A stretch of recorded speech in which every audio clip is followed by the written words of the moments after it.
I'm Jerry Hesch, and I'm presenting a lumbo-pelvic hip sacroiliac workshop in New York, and this is the 23rd of September 2018.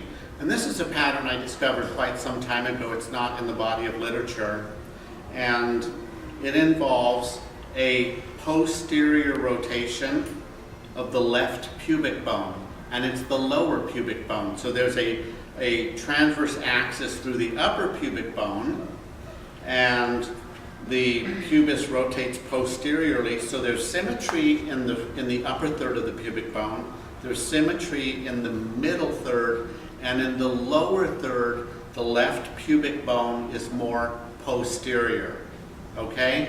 Now, I don't know if the camera can capture this up close, but as I palpate our volunteer here, upper third is symmetrical, middle third of her pubic bone is symmetrical of her pubic joint, and then lower part is posterior. Can you see that my right thumb would overlap that left thumb?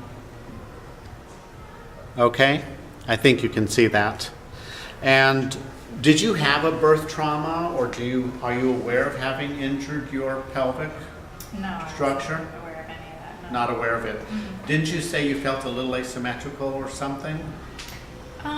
Afterwards, I had a little trouble walking, but I thought that was normal, and it only lasted for maybe a week or two. Okay.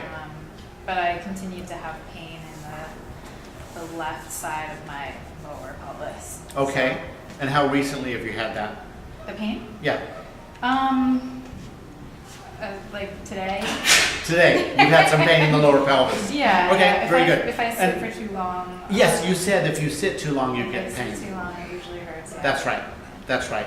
So the rest of the pattern, so if the pubic bone is rotated posteriorly, then that left ischium is going to be positionally more posterior, and it'll have blocked spring. So let's have you lie on your stomach.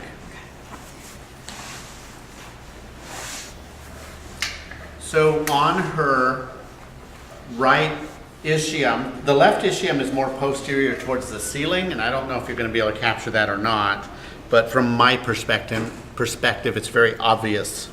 So I'm going to spring left ischium. I can take up the slack, and I can spring it, and it bounces forward, and it recoils backward. And I'm using about 15 to 30 pounds of force, and now using the same amount of force, there's no movement. I cannot induce any movement on the left side. And now when I palpate inside the ischial tuberosities, what we found was the right ischial tuberosity is closer to the midline crease, the midline gluteal crease, and the left one is more lateral, okay? So when I come under the ischial tuberosities and I fold in, and this crease matches the crease of her body, you see that big difference?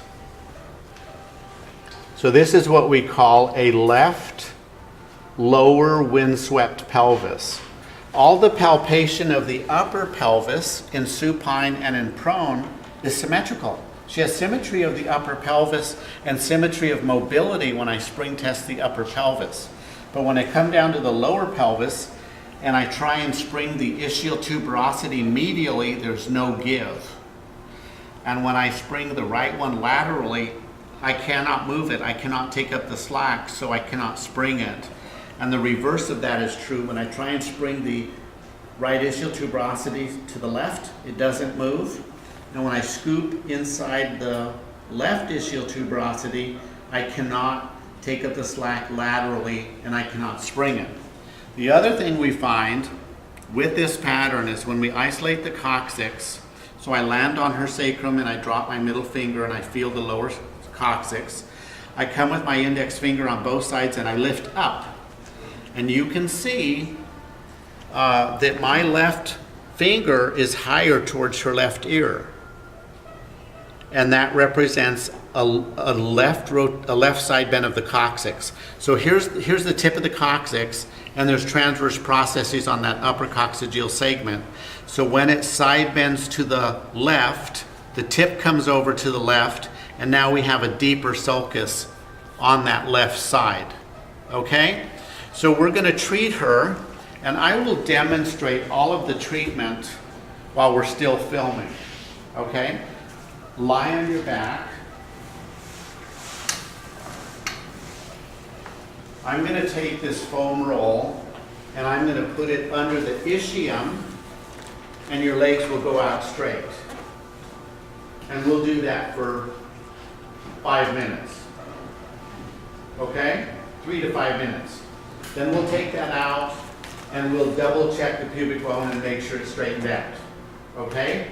Then what I'm going to do is cross over with your right leg, and I'm going to stretch the left hip and left pelvis, left hemipelvis.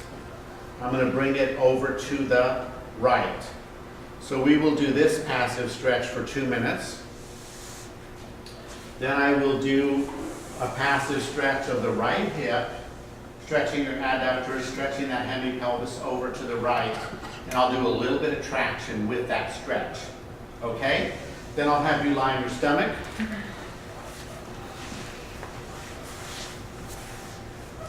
And then I will stretch this right hip and hemipelvis into internal rotation for 2 minutes. I will stretch the left hip and hemipelvis into external rotation. And I'll probably put a pillow under your thigh to give us a little more space to accomplish that. And after that, I will relocate the coccyx. Okay? And with my heel of my hand, I'm going to capture the ligaments on the right side, part of the sacrotuberous and part of the sacrospinous, and I'm going to just push into those soft tissues to the right, and I'll do that for 3 minutes. Then I'm going to isolate coccyx again, and I'm going to come on the left side of the coccyx, pushing the coccyx directly to the right, and I will do that for 3 minutes. After that, I'll retest coccygeal position. I'll retest lateral spring from the left to the right, and I'll reverse that and test right to left, directional spring. And oftentimes it restores symmetry of the positioning and symmetry of the mobility. We'll also test anterior spring through the ischium. And usually this treatment is very effective and it restores symmetry. But sometimes there is a residual asymmetry, and yet all the mobility is restored. Okay? So for those individuals, they have a developmental asymmetry of the lower pelvis, and that's how they're made at the factory. Okay? But I'm about function, I'm about movement, and if we restored the pelvic movement, then that's very desirable. So we'll stop filming here, we'll treat her, and we'll come back and film the results. Thank you.